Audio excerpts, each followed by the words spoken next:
इस वीडियो में हम लोग देखेंगे मानसून के बारे में। तो भारतीय जलवायु को प्रभावित करने वाले कारक में कौन कौन से हैं? अक्षांश, ऊंचाई, हिमालय, जल और सतह का वितरण, समुद्र से दूरी। तो अक्षांश किस प्रकार से प्रभावित करता है? जैसे अक्षांश है तो हमने जैसे ये हमारी अर्थ है तो ये हमारी इक्वेटर है।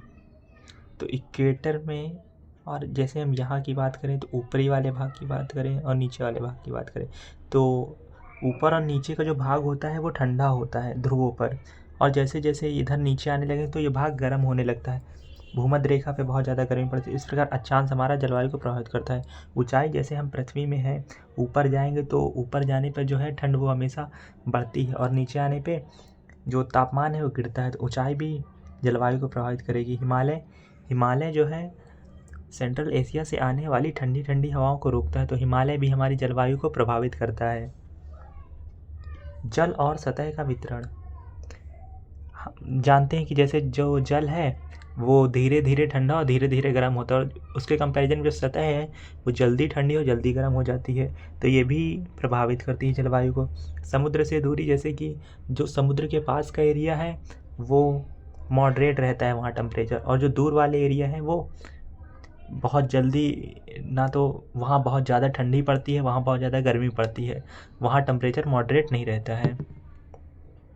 शीत ऋतु, शीत ऋतु कैसे होती है? जब शीत हवाएं चलती है तो शीत ऋतु होती है, और ये हवाएं कहाँ चलती है? मध्य एशिया से चलती हैं, आर्कटिक से आने वाली होती हैं। शीत वर्षा क्या होती है? शीत वर्षा का कारण है ऊपरी वायुमंडल का परिसंचरण। जब भूमध्य सागर से हवाएं चलती हैं उत्तरी मैदान की ओर तो शीत वर्षा होती है, और ये जो वर्षा होती है रबी की फसल के लिए काफ़ी फायदेमंद होती है। पश्चिमी विक्षोभ की वजह से आकाश में बादल छा जाते हैं और रात का तापमान बढ़ जाता है। गर्मी के मौसम के बारे में जानेंगे। ये हमारी इक्वेटर है, और इसके जो जुलाई में जो ITCZ होता है वो 20 डिग्री से 25 डिग्री नॉर्थ के ऊपर शिफ्ट हो जाता है, और यहाँ पर हमारा लो प्रेशर बन जाता है, और यहाँ तिब्बत के पठार से पूर्वी जेट हवाएं चलती हैं जो कि बहुत अधिक गर्म होती हैं, और यहाँ पर निम्न दाब का निर्माण होता है। मानसून पूर्व वर्षा, मानसून के पहले वर्षा हो जाती है जिसको मानसून पूर्व वर्षा के नाम से जानते हैं। ये दो भागों में हम इसको समझ सकते हैं, एक को नॉर्वेस्टर के नाम से, दूसरे को ब्लॉसम शावर के नाम से। तो नॉर्वेस्टर होती है, ये भी दो भागों में डिवाइड है, एक काल बैसाखी, दूसरी है बरदौली चीरा। जो काल बैसाखी होती है ये पश्चिम बंगाल में वर्षा होती है, और ये जूट और चाय के लिए काफ़ी फ़ायदेमंद होती है। और जो बरदौली चीरा है, असम में इसको बरदौली चीरा के नाम से जाना जाता है। ब्लॉसम शावर, ये जो ब्लॉसम शावर है ये काफ़ी के लिए काफ़ी फ़ायदेमंद होती है, इसलिए इसको ब्लॉसम शावर के नाम से जानते हैं। और ये किस रीजन में होती है? केरल कर्नाटक वाले रीजन में होती है। मैंगो शावर, ये केरल में होती है, इसको आम वृष्टि के नाम से जानते हैं क्योंकि ये जो वर्षा है ना ये आम की फसल के लिए काफ़ी फ़ायदेमंद होती है। मानसून की शुरुआत, जो मानसून शब्द है मौसम शब्द अरबी से निकला हुआ है। इसका मौसम शब्द का मतलब होता है हवाओं का मौसमी उत्क्रमण। इसकी जो शुरुआत होती है वो जून के पहले सप्ताह में होती है। सबसे पहले केरल में जाता है, पश्चिमी घाट में, और वहाँ ओरोग्राफिक रेनफॉल करवाता है। जैसे जो हवाएं हैं ये इधर से चलती हैं दक्षिण पश्चिम से, यहाँ देखेंगे अरब सागर से हवाएं चलती हैं और यहाँ पंजाब में पहुँचती हैं, और कुछ जो होती हैं हवाएं अरब सागर से इधर से चलते हुए इधर आ जाती हैं तो बे ऑफ बंगाल से हो जाती हैं, और जाते जाते यहाँ पर खासी की पहाड़ी पड़ती है तो यहाँ बहुत ज़्यादा वर्षा कारण बनती है, और चेरापूंजी मौसिनराम है जहाँ बहुत अधिक वर्षा होती है। और ये अरब सागर से चलने वाली हवाएं और ये बे ऑफ बंगाल से चलने वाली हवाएं यहाँ पंजाब में आके मिल जाती हैं।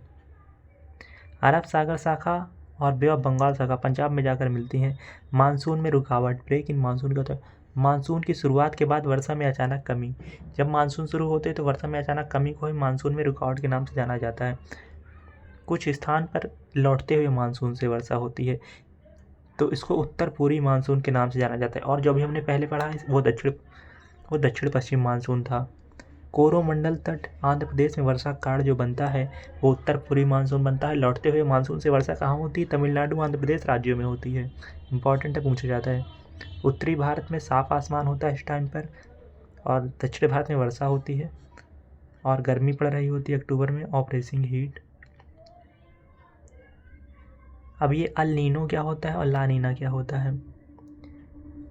जो अल नीनो होता है ये मानसून पर प्रतिकूल प्रभाव दिखाता है, खराब प्रभाव दिखाता है। अल नीनो वाले वर्ष में जब होता है तो उस टाइम पे वर्षा बहुत कम होती है, लेकिन सन 2005 एक ऐसा वर्ष था जिस वर्ष अल नीनो भी था लेकिन वर्षा भी ज़्यादा हुई थी, एक्सेप्शन ईयर था। ला नीना इसके विपरीत होता है, इस वर्ष में बहुत ज़्यादा वर्षा होती है। अल नीनो के बिल्कुल विपरीत है ये।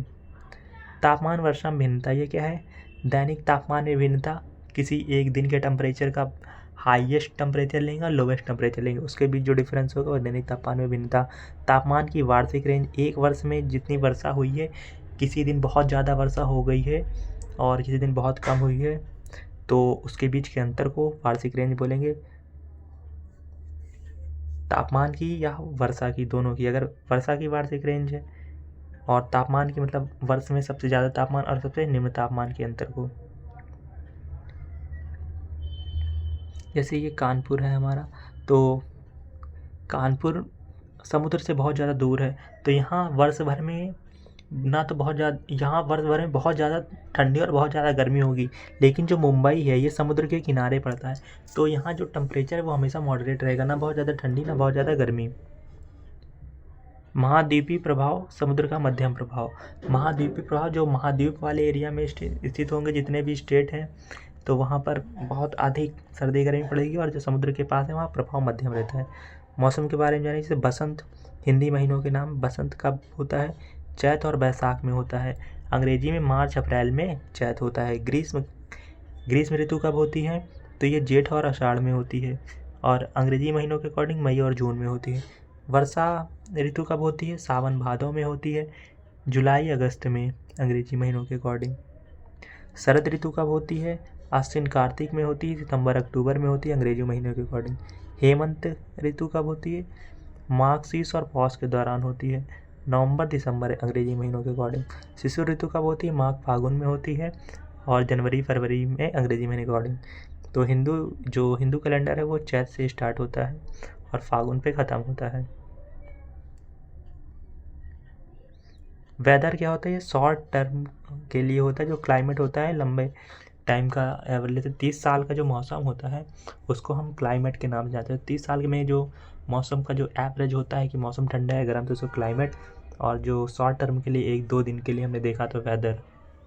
कोपेन का जलवायु वर्गीकरण, 1918 में कोपेन जी ने एक क्लासिफिकेशन किया क्लाइमेट का, जिसको कोपेन क्लाइमेट के नाम से जानते हैं। इन्होंने कुछ अपने लेटर बताए, ABCDEH, तो इनके अलग अलग मतलब हैं।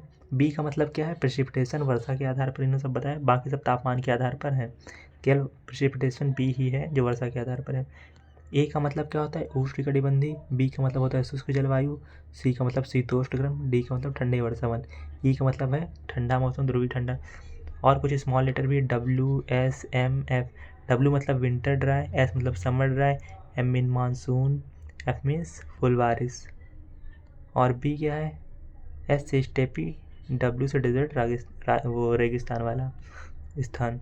तो ये कुछ दिखाए गए हैं प्लेसेस, कौन कौन से मौसम पड़ते हैं। ठीक है, मिलते हैं नेक्स्ट वीडियो में।